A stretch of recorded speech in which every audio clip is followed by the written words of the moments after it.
Hey, good evening everyone. In tonight's free video, a couple of things real quickly. My inbox was essentially getting flooded with emails after yesterday's live trade with lots of questions, and like questions like, hey, what is that setup? How do you do it? And all that good stuff. And really, the setups are based on rules. I mean, that's the basic thing. You guys hear me every day talk about rules and discipline, and you know, for some of us it may be redundant, but it's really important. And we initiate, like I said, as a review, we initiated this short here. I can show you, how well this market respects this level. You can see 1618. It was also had some other factors, of course. We sold it. We got the first target and the second target, and we were delighted to wake up this morning and see it had broken down. Now, you can see in the overnight session, it broke down and it hovered right around that 127 level for quite some time here. You can see it kind of hovered around here. Now, what's interesting is that after hovering around here for several hours, it wasn't able to hold, and it broke through, blew through the 1618, and now we've sort of stopped at this 1170 level and retraced a little bit. Tomorrow and the rest of the week is really going to be important. It's going to be interesting to see how this market reacts to this essentially huge, pretty dramatic sell-off that we've seen, something that we haven't seen in quite some time. Now, we've got a huge impulse, like I'm looking at a 120-minute chart now. So keep an eye on a retracement. It wouldn't shock me, to be quite honest with you, if there's a fierce little retracement up into the 1190 level. You can see that right here, that comes into some previous structural resistance. So that may be, that might present a great shorting opportunity once it gets to that level, if it even gets to that level. If it's unable to get to that level, and this is something to keep an eye on, if it is unable to get through like the 382, which is 1184, if it's unable to get through there, or even unable to get up to there, and it consolidates or has a difficult time getting through here, then it's likely the momentum is going to get carried further, and we're going to head even lower, 1161 and possibly even 1150. So keep an eye. I think the next couple of days are going to be interesting. Look to see if a retracement happens here. If it doesn't, this market's still weak and there's more to go. Okay? Now, in regards to how much further this will go, I'm actually going to leave this here for 1 second, and I want to show you something on the daily. So we'll go to the daily chart, and you can see I've got that 127, 1618 that we're just looking at. Now, what's interesting here is if you really look at this, this is the big move that's happened. Okay, from the end of August all the way till November here, or up until last week, essentially, we rallied, no real significant retracement. Now we're seeing one. Now, the minimum retracement that we're looking for from this big daily perspective would be a move down to the 382. Okay, so if you look at the 382 here, the 382 comes right in line with that 1618 extension.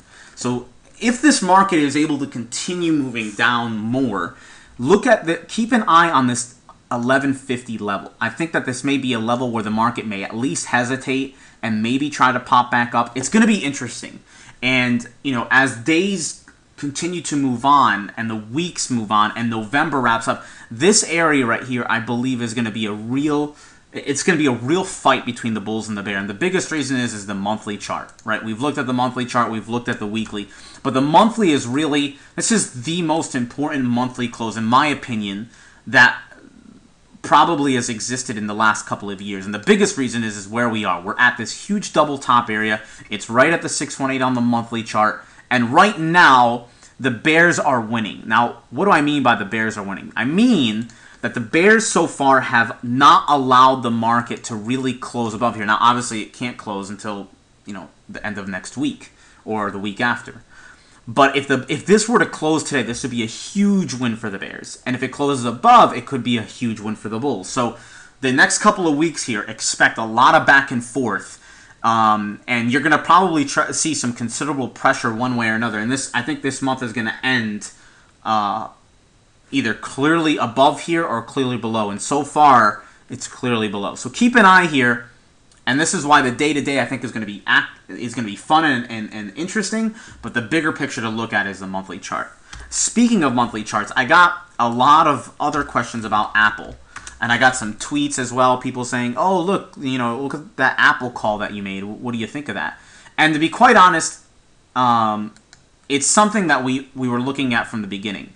When we initiated along right down here, we said to ourselves, look, if this thing is able to get, more often than not, markets love to respect these fibs. Look at the 127 hesitation, 1618.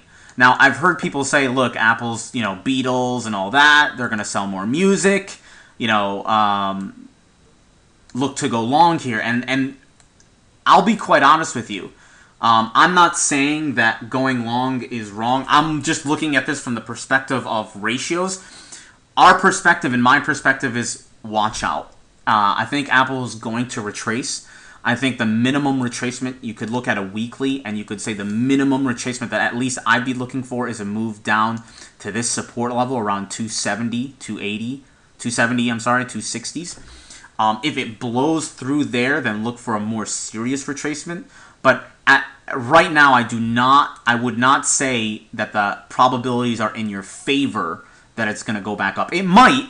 It absolutely might, and I could totally be wrong. But, and the biggest thing is going to be what happens, when do we close? If we close above here, then, there's a very high chance we come down to this level. If we don't, then yes, we could end up consolidating. But when we look back at the monthly chart, keep a close eye. We're at a point, 1618 extension.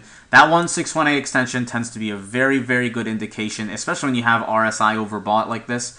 It usually is a great indication of market retracement or market exhaustion, and I keep a close eye. Very similar to what we looked at in Amazon, right? When we took the long on Amazon, we said look for the 1618 to be a point of exhaustion, and it was. It was. So the next few weeks are going to be important. Keep an eye as the monthly closes and pay attention to these trades. Again, as a reminder, we have a few seats left for the Fibonacci trading workshop. So if you want to take advantage of that, make sure you grab a seat as soon as you can.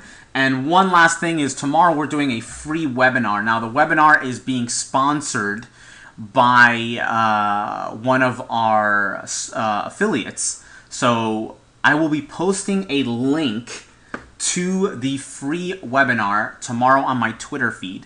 If you don't know what my Twitter feed is, or our Twitter, it's twitter.com/ratio trader.